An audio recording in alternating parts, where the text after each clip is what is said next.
Senator Whitehouse. Thank you, Chairman. I'd like to return to the topic of the hearing and just tell a Rhode Island story, if I may, about a woman named Mariela Lukács, who came to the U.S. from Albania when she was 4 years old. 4 years old. I don't know if anybody has a lot of memories from before they were 4 years old, but pretty much all of Mariela's memories are from growing up in Rhode Island. Her parents opened a small business. Mariela earned high honors in high school.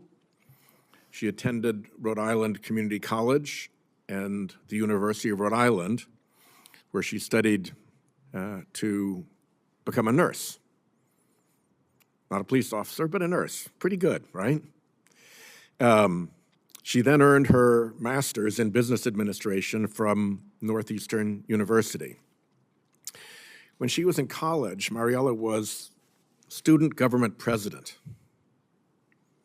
and she served as the student representative on the Rhode Island Board of Education for 2 years.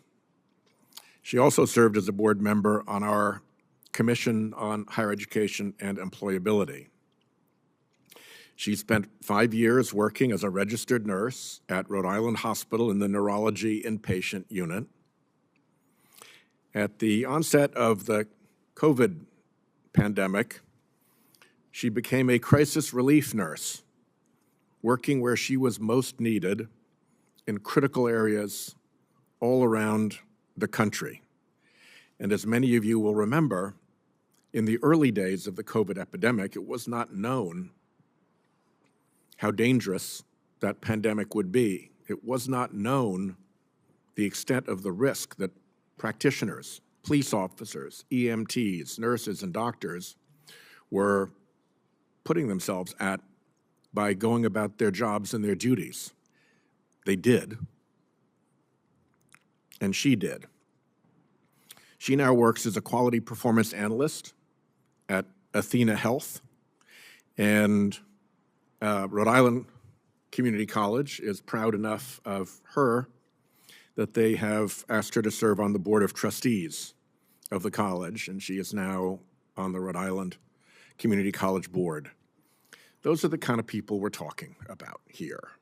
And I just want to make sure we're focusing on that. This committee has been the place where some very significant bipartisan immigration reforms began. Chairman Durbin was instrumental, along with then Chairman Leahy and then Ranking Member Graham, in working on a very robust immigration reform that got 70-plus votes on the Senate floor. I want to say 78, but it got a big bipartisan vote on the Senate floor.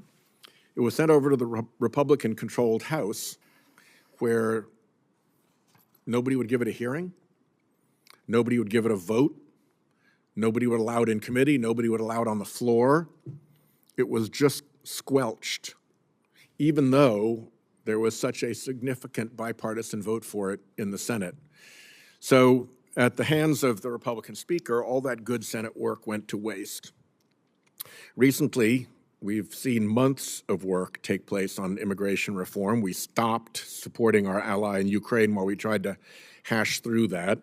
After all that work, after being presented with the most comprehensive immigration bill in 40 years, a bipartisan bill with the lead negotiator on the Republican side, the deeply conservative James Lankford, a bill that would have added resources to the border, added agents, added judges, added detention space, that would have upped our fentanyl detection capability dramatically, that would have tightened up standards in various programs, particularly the asylum program, that had the support of the U.S. Chamber of Commerce and the Wall Street Journal editorial page, who don't exactly love Democrat initiatives. After all of that, again, one Republican took it down. In this case, it wasn't the Speaker refusing to take it up. It was the soon-to-be nominee of the Republican Party, the leader of the Republican Party, who said, "Don't do this. Don't do this. I want the issue. I want a mess. I want to run on this. And obediently, our colleagues took it down, wouldn't vote for it, pulled it apart, and that was the end of that. We're still ready to go. And I hope that after those two unpleasant experiences, this committee is not so disappointed that we can't go forward. I do know that Chairman Durbin has many, many years of extremely sincere and diligent pursuit of this. Senator Graham has been involved in bipartisan immigration efforts for a very long time. It may take a moment for things to cool down and us to reboot, but this committee will be a good place for that, and I salute the chairman.